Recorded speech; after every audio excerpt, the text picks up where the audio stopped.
સુરતના ઉમરામાં કોન્ટ્રાક્ટર હની ટ્રેપમાં ફસાયા। અડાજણમાં રહેતા 45 વર્ષીય કોન્ટ્રાક્ટરને કામ આપવાની લાલચે કેટલાક શખ્સોએ પાર્લે પોઈન્ટના વૃંદા કોમ્પ્લેક્સમાં બોલાવ્યા, જ્યાં એક યુવતીએ હની ટ્રેપમાં ફસાવી કોન્ટ્રાક્ટરના નગ્ન ફોટા પાડ્યા। બાદમાં રેપ કેસમાં ફસાવવાની ધમકી આપી 5 લાખ રૂપિયા પડાવી લીધા। જેમ તેમ કરી ટોળકીની ચુંગાલમાંથી કોન્ટ્રાક્ટર છૂટ્યા। બાદમાં ઉમરા પોલીસ સ્ટેશનમાં ફરિયાદ નોંધાવી। હાલ તો પોલીસે યુવતી સહિત 6 લોકો સામે ગુનો નોંધ્યો, જેમાંથી 4 આરોપીની ધરપકડ કરવામાં આવી।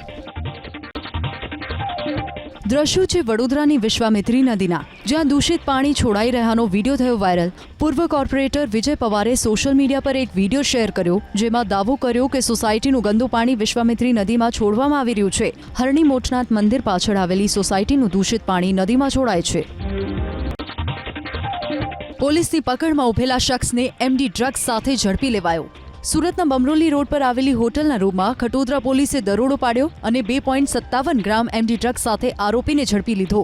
જો કે આરોપી દાનિશ શેખ ડ્રગ્સના નશામાં હોવાથી પહેલા તેની નવી સિવિલ હોસ્પિટલ ખાતે સારવાર કરાવાઈ। ભાનમાં આવ્યા બાદ પૂછપરછમાં ડ્રગ્સનો જથ્થો ભાટેણા ખાતેથી એક વ્યક્તિ પાસેથી ખરીદ્યો હોવાનું બહાર આવ્યું।